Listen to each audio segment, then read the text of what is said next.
नमस्कार। आज हम एक ऐसे दस्तावेज की गहराई में उतरने वाले हैं जो भारतीय इतिहास के एक सबसे संवेदनशील और विवादास्पद अध्याय को बिल्कुल अलग नजरिए से देखता है। हमारे पास है गोपाल गोडसे की लिखी किताब गांधीवध क्यों। और इस किताब का जो दिल है, इसका सबसे अहम हिस्सा, वो है नाथूराम गोडसे का अदालत में दिया गया वो लंबा चौड़ा बयान। जिसमें उन्होंने गांधी जी की हत्या के पीछे के अपने तर्क, अपनी वजह, सब कुछ दुनिया के सामने रखा था। और देखिए, यहाँ पर एक बात बिल्कुल साफ कर देनी चाहिए, हमारा मकसद क्या है। हम इस किताब में जो तर्क दिए गए हैं उन्हें बस देख रहे हैं, उनका विश्लेषण कर रहे हैं, जैसा कि लेखक ने उन्हें प्रस्तुत किया है। हम किसी भी विचार का न तो समर्थन कर रहे हैं, न ही खंडन। बिल्कुल, हमारी कोशिश बस ये समझने की है कि इस स्रोत के अनुसार भारतीय इतिहास की उस बड़ी घटना के पीछे की सोच क्या थी। सही। तो चलिए इस किताब के पन्नों में उतरते हैं और उन दलीलों और घटनाओं की परतें खोलते हैं। किताब की शुरुआत सीधे विभाजन के उस भयानक दौर से होती है। लेखक उस माहौल को एक तरह से कैनवस की तरह इस्तेमाल करते हैं जिस पर गोडसे की मानसिकता की तस्वीर बनाई गई है।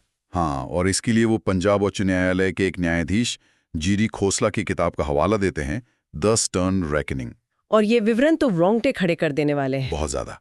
जस्टिस खोसला के हवाले से किताब बताती है कि कैसे पश्चिमी पंजाब से हिंदुओं और सिखों को लेकर आने वाली हर ट्रेन लाशों से भरी होती थी।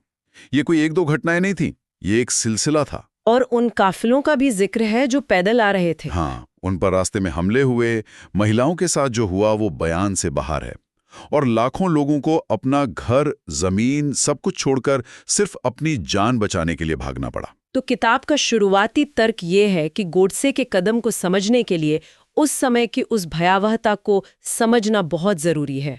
बिल्कुल। किताब इस माहौल को गोडसे की सोच के लिए एक बुनियाद के तौर पर पेश करती है। गोडसे के बयान के हवाले से कहा गया है कि यह सिर्फ एक राजनीतिक बंटवारा नहीं था, बल्कि हिंदुओं का एक तरफा नरसंहार था। एक तरफा। किताब का तर्क है कि मुस्लिम लीग की डायरेक्ट एक्शन की घोषणा के बाद हिंसा शुरू हुई, लेकिन हिंदुओं की तरफ से कोई संगठित जवाब नहीं दिया गया। और इसी माहौल में किताब के मुताबिक गांधी जी की भूमिका पर सवाल उठाए गए। जब एक तरफ से इतनी हिंसा हो रही थी, तब गांधी जी हिंदुओं को क्या सलाह दे रहे थे? किताब के अनुसार गांधी जी लगातार हिंदुओं को अहिंसा का पाठ पढ़ा रहे थे। वो कह रहे थे कि मार खा लो, लेकिन हाथ मत उठाओ। गोडसे के बयान में इस बात पर गहरा रोष है।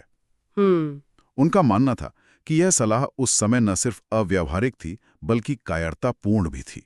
जब आपके परिवार पर हमला हो रहा हो, तब अहिंसा का उपदेश देना गोडसे की नजर में उन हमलावरों का ही साथ देने जैसा था। तो ये सिर्फ एक राजनीतिक असहमति नहीं थी, बल्कि एक नैतिक, एक दार्शनिक टकराव था कि ऐसी चरम हिंसा का जवाब कैसे दिया जाए। सही कहा। किताब इसे इसी तरह पेश करती है। ये उस गहरी निराशा और गुस्से को सामने रखती है जो उस समय कई लोगों में था, जिन्हें लग रहा था कि उनका नेतृत्व उन्हें बचाने में नाकाम हो रहा है। और यही पृष्ठभूमि हमें उस घटना तक ले जाती है जिसे किताब गोडसे के लिए अंतिम कील के तौर पर पेश करती है। पाकिस्तान को दिए जाने वाले 55 करोड़ रुपए। हाँ, इस घटना का जिक्र तो आज भी बहुत होता है। तो उस भयानक पृष्ठभूमि के बाद किताब एक ऐसी घटना पर ध्यान केंद्रित करती है जिसे गोडसे ने अपने लिए अंतिम ट्रिगर माना। बंटवारे के समय यह तय हुआ था कि भारत पाकिस्तान को 75 करोड़ रुपए देगा। ठीक है। 20 करोड़ की पहली किश्त दे दी गई थी, लेकिन 55 करोड़ रुपए बाकी थे। और इसी बीच कश्मीर पर हमला हो गया। हाँ, अक्टूबर 1947 में।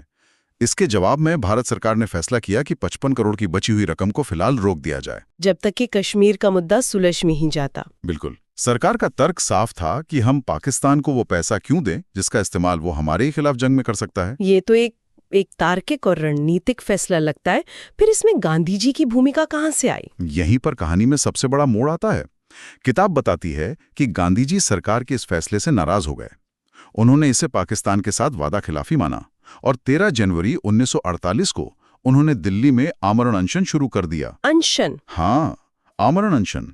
और उनकी प्रमुख मांगों में से एक ये थी कि पाकिस्तान को 55 करोड़ रुपए तुरंत दिए जाएं। गांधी जी एक ऐसे देश को पैसा देने के लिए अनशन पर बैठ गए जो भारत के साथ एक तरह से युद्ध लड़ रहा था। किताब में गोडसे ने इसे ठीक यही कहा है। उन्होंने अपने बयान में इसे पाकिस्तान परस्ती की इंतहा कहा। उनके लिए ये इस बात का सबूत था कि गांधी जी के सामने भारत के हितों का, भारत की सरकार का, यहां तक कि भारत की सुरक्षा का भी कोई मोल नहीं था। उनके अनशन के दबाव में कैबिनेट को झुकना पड़ा। और पैसे दे दिए गए? हाँ, पाकिस्तान को 55 करोड़ रुपए दे दिए गए। गोडसे के शब्दों में, तब मुझे ये विश्वास हो गया कि गांधी जी की पाकिस्तान परस्ती के आगे जनता के मत का कोई महत्व नहीं। ये तो बहुत बड़ा आरोप है। क्या किताब में इस बात का भी जिक्र है कि सरकार के बाकी मंत्री जैसे सरदार पटेल इस बारे में क्या सोचते थे? हाँ, और ये बहुत दिलचस्प हिस्सा है। किताब में सी राजगोपालाचारी की एक पुस्तक का हवाला दिया गया है। उसके अनुसार सरदार पटेल इस भुगतान के बिल्कुल खिलाफ थे। अच्छा। लेकिन गांधी जी के अनशन ने उन्हें मजबूर कर दिया। किताब में लिखा है कि इस फैसले से पटेल इतने दुखी और नाराज हुए कि उनके मन में गांधी जी के प्रति कड़वाहट भर गई। यहां तक कहा गया है कि उन्होंने कहा, अब मैं शासन में नहीं रह सकूंगा। ये तो बहुत बड़ा दावा है कि पटेल के मन में गांधी जी के लिए विद्वेष पैदा हो गया। क्या किताब इसका कोई और सबूत देती है या बस राजगोपालाचारी की किताब का हवाला देकर आगे बढ़ जाती है? किताब मुख्य रूप से इसी स्रोत पर निर्भर करती है, लेकिन वो इसे इस तरह पेश करती हैं कि देखिए, सिर्फ गोडसे ही नहीं बल्कि भारत के लौह पुरुष सरदार पटेल भी गांधी जी के इस जिद से कितने आहत थे। ये गोडसे के नजरिए को सही ठहराने के लिए एक मजबूत दलील के तौर पर इस्तेमाल किया गया है। मतलब ये केवल पैसों का मामला नहीं था? नहीं, बिल्कुल नहीं। गोडसे के बयान के अनुसार ये इस बात का प्रतीक था कि गांधी जी की जिद के सामने भारत सरकार की संप्रभुता भी कुछ नहीं है। और ये 55 करोड़ का मुद्दा सीधे सीधे कश्मीर से जुड़ा हुआ था, है ना? किताब में कश्मीर को लेकर गांधी जी की भूमिका पर और क्या कहा गया है? हाँ, किताब का एक अच्छा खासा हिस्सा कश्मीर को समर्पित है। वो वीपी मेनन की किताब का हवाला देते हुए कहती है कि कश्मीर का इतिहास और भूगोल हमेशा से हिंदुस्तान का अभिन्न अंग रहा है। ठीक है। गोडसे के बयान के मुताबिक जब पाकिस्तानी कबीलियों ने हमला किया, तब गांधी जी की प्रतिक्रिया देश के हितों के खिलाफ थी। किस तरह से? क्या किताब उनके किसी बयान का जिक्र करती है? हाँ, किताब में 9 अगस्त 1947 के गांधी जी के एक बयान का जिक्र है। जब उनसे पूछा गया कि क्या वो कश्मीर के भारत में विलय के लिए महाराजा पर दबाव डालेंगे, तो उन्होंने कहा। क्या कहा? उन्होंने कहा, मेरी यात्रा का उद्देश्य ये नहीं है कि कश्मीर हिंदुस्तान में विलीन हो या पाकिस्तान में, इसलिए दबाव डालना। हम इतना ही चाहते हैं कि शांति स्थापित हो। ये बयान तो बड़ा अजीब लगता है। मतलब जब हमला हो रहा हो तब ये कहना कि कश्मीर किधर भी जाए बस शांति हो। किताब इसे ऐसे ही समझाती है। तर्क ये है कि गांधी जी की प्राथमिकता कश्मीर का भारत में विलय नहीं थी। वो सत्ता महाराजा हरि सिंह से छीनकर शेख अब्दुल्ला के हाथ में देना चाहते थे। अच्छा। तिकरण की नीति का एक और बड़ा सबूत था। उन्हें लगा कि गांधी जी एक हिंदू राजा की जगह एक मुस्लिम नेता को तरजीह दे रहे हैं। और गांधी जी की अहिंसा की नीति का कश्मीर के मामले में क्या हुआ? गोडसे के बयान के अनुसार यहां भी गांधी जी की अहिंसा की नीति पूरी तरह से फेल और देश के लिए खतरनाक साबित हुई। जब हमलावर आपकी जमीन पर कब्जा कर रहे हों, आपकी बेटियों को उठा रहे हों, तब ये कहना कि उनका प्रतिरोध मत करो, गोडसे के लिए देशद्रोह के बराबर था। ये सब सुनने के बाद अब हम किताब के सबसे अहम हिस्से पर आते हैं, अदालत में नाथूराम गोडसे का बयान। किताब इस बयान को कैसे प्रस्तुत करती है? ये किताब का आप कह सकते हैं चरम बिंदु है। किताब बताती है कि गोडसे ने घंटों तक अपना बयान पढ़ा, जिसमें उन्होंने एक एक करके उन सभी कारणों को गिनाया जिनकी वजह से उन्होंने गांधी जी को मारने का फैसला किया।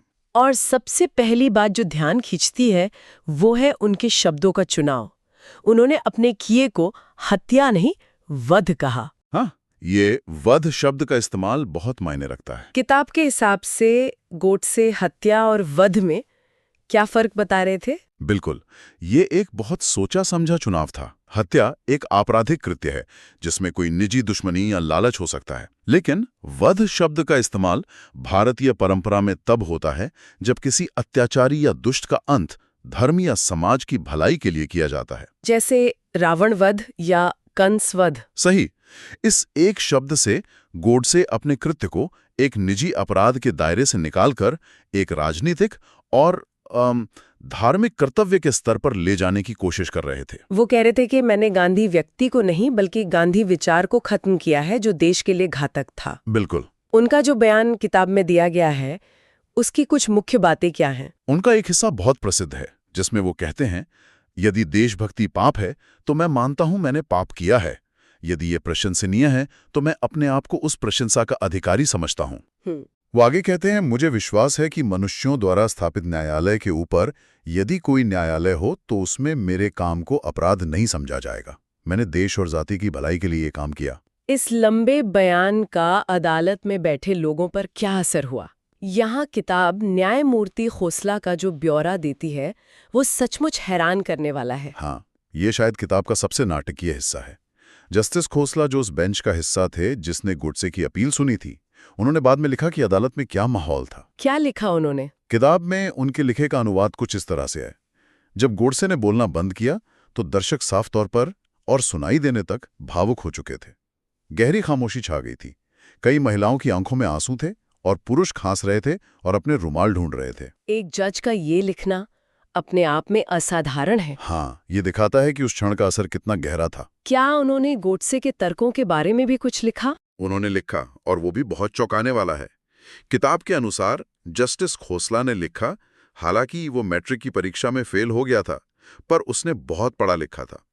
अपनी अपील पर बहस करते हुए उसने अंग्रेजी भाषा का अच्छा ज्ञान और साफ साफ सोचने की एक असाधारण क्षमता का प्रदर्शन किया। ये उस छवि के बिल्कुल उलट है जो आमतौर पर गोडसे की बनाई जाती है, एक अनपढ़ कट्टरपंथी की। बिल्कुल।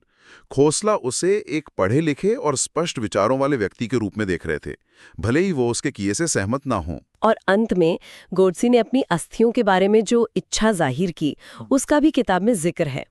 वो उनके कन्विक्शन या कहें कि उनकी दृढ़ निष्ठा को कैसे दिखाता है। हाँ, उन्होंने अपने मृत्यु पत्र में लिखा कि उनकी अस्थियों को सहेज कर रखा जाए और उनका विसर्जन तब तक न किया जाए जब तक सिंधु नदी फिर से अखंड भारत का हिस्सा न बन जाए और भारत का झंडा उस पर न लहराए। अच्छा। तो उन्होंने लिखा, जिस शुभ दिन वो सिंधु नदी फिर भारतवर्ष के ध्वज की छाया में स्वच्छंद बहती खेलेगी, उन दिनों मेरी अस्थियों का कुछ छोटा सा हिस्सा उस सिंधु नदी में बहा दिया जाए। मतलब मरते दम तक वो खुद को एक सैनिक मान रहे थे, एक अपराधी नहीं। किताब के लिए ये इसी बात का सबूत है कि उनका काम किसी व्यक्तिगत नफरत का नतीजा नहीं था, बल्कि अखंड भारत की एक गहरी राजनीतिक और वैचारिक सोच का परिणाम था। तो इस पूरी चर्चा को अगर समेटें तो गोपाल गोडसे की ये किताब नाथुराम गोडसे के कृत्य को किसी एक व्यक्ति के पागलपन या कट्टरता के रूप में नहीं देखती, नहीं, बल्कि ये उसे गहरी राजनीतिक